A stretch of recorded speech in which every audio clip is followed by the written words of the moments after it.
All right, Weldon, you do have an HVAC company of your own, and is that running normal, or are you emergency service and install only? We have been pretty much running as normal. Obviously, we're getting fewer calls. I talked to my office manager last night. We're a fairly new company, less than a year old, and we started the week with 2 sales leads on Monday, and she booked 6 yesterday. So it's kind of interesting. And I just talked to a client today down in San Antonio. They're having a killer week. I mean, and I talked to other people that is dead as doornails. So right now, and this I think goes to Gary's point earlier, there's just so many different variables, big companies, little companies. But we've been okay. I will tell you that a big part of our business in these early days is working with the Home Depot, and we're currently in 7 Home Depots. The traffic in the stores is much slower. Obviously, that's going to impact our lead. What we've done, again, we've put all of our in-store lead generators. We have about 6 or 7 of them. They're all on the Rehash Leads app, and they're talking to homeowners from 6 and 8 feet away and distributing the information on whatever product they want. They just pick it on the drop-down menu, and then that homeowner's getting that email campaign for that particular product or service. But it's been up and down. Towards the end of last week, it got really slow. We had a couple of big cancellations cancel yesterday, big installations cancel, postpone, and which in my mind means cancellation, once that opportunity is gone. But it's been down about, I would say, probably 40%. But we have busy days too. It's just really unpredictable. We haven't laid anybody off yet. We're going to move heaven and earth not to, and just try to reassure everybody that they're going to have a place to work when all this is over. One of the things that's so difficult in our industry, as we all know, is getting good people.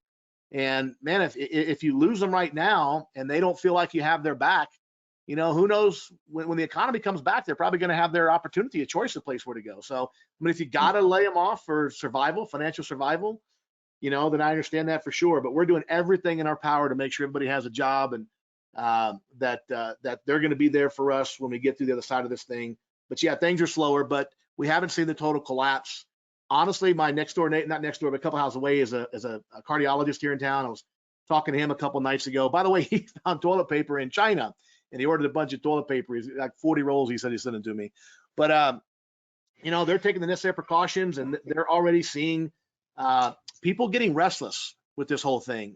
And most of us have been in our homes now for a week and a half or so. And I think just first ray of hope that we get at this thing leveling off, people are going to be out there really, really quick.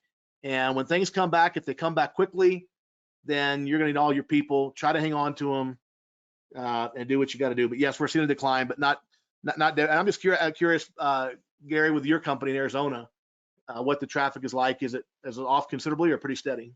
We're flat. Our March is tracking to be flat with last year. Obviously, we predicted we would be up, but given the circumstances, flat looks pretty darn good right now. I didn't get to comment on the promotional discussion, but we run our financing promotion, to Drew's point, extend those payment terms, make it painless for people to buy so that they're not expending any cash. We typically extend the warranty package and the service agreement package and let them choose one of the indoor air quality choices. So that program tends to work very well for us, but that's mostly an internal customer base program. So we have enough service agreements that we can leverage the opportunities we have within the existing client base. They know who you are and they trust your brand. So far so good. I guess it goes right back to the heart of the discussion. This is one of the reasons why we want service agreements. Let's remember that lesson going forward, that this is a stark reminder for the companies that do have service agreements and have the ability to create that cash. There are several companies that are in my market that are advertising to hire people right now, hire technicians and hire plumbers. So that's a bold move, but if you've got plenty of cash, it makes a lot of sense because this won't last forever. And obviously, we all think it probably ends at some point, hopefully sooner than later.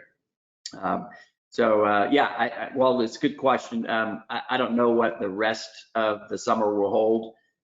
We typically will do somewhere around 14 or 15% revenue in the months of May, June, July, and August. Those are the peak months out there in the desert. So if those don't match up, then I think that's the real sign. Right now, we're harvesting our existing client base. And if you don't have an existing client base, I think you've got to figure out a way to deal with this on social media, and you've got to figure out a way to probably, get some calls booked. Call centers are tough because people are working from home. So, couple thoughts there real quick. On the financing, EGIA, we've got obviously, I don't know, about 15, 16 lenders on the EGIA financing clearinghouse. And I want to make sure that our listeners kind of know who to look at. And certainly you want to be able to not only finance systems, but finance repairs for people. We have lenders that will finance repairs, I think as little as $750 to $1,000. Help your customers conserve their cash. Don't tie up their lines of credit on their credit cards. So that they can have those lines of credit available to them if they need them at this point in time as well. So Green Sky financing, Enterbank would be another one, Enterbank, and then Mosaic. And if you have any questions, just go onto the EGIA website and look up financing there and talk to Jeremy, and he'll get you all set up. And then another thing that we're doing, I've sent a lot to a lot of my clients. I've hooked up with a company called The Best Postcards. And we're partnering for me to help create content around promoting indoor air quality products and services beyond the HVAC. We're really focusing on indoor air quality at this point in time. Air scrubber ionizers and UV lights and high efficiency filtration devices and whatnot, duct cleaning, duct sealing. For those of you who do maybe crawl space encapsulation, whatever you can do to make that, like I said, that home, that sanctuary, that safe haven, healthier and safer, offer those products and services. Again, somebody's going to maybe possibly accuse you of profiteering, put those things onto your Facebook page and your website too. But if somebody's going to accuse you of profiteering, say, listen, we've been asked over and over again by our customers, and we're just going to share this information, and it's up to you if you want to make a decision to do something about it or not. I'm just sharing information. That's all I'm doing. And I'm not going to take on somebody else's baggage. I think that says more about that person making that accusation than it does about me and my intent to serve and communicate effectively with people. So don't get triggered by other people's baggage. You're just out there communicating and serving people with information. Thank you, Drew, for adding that.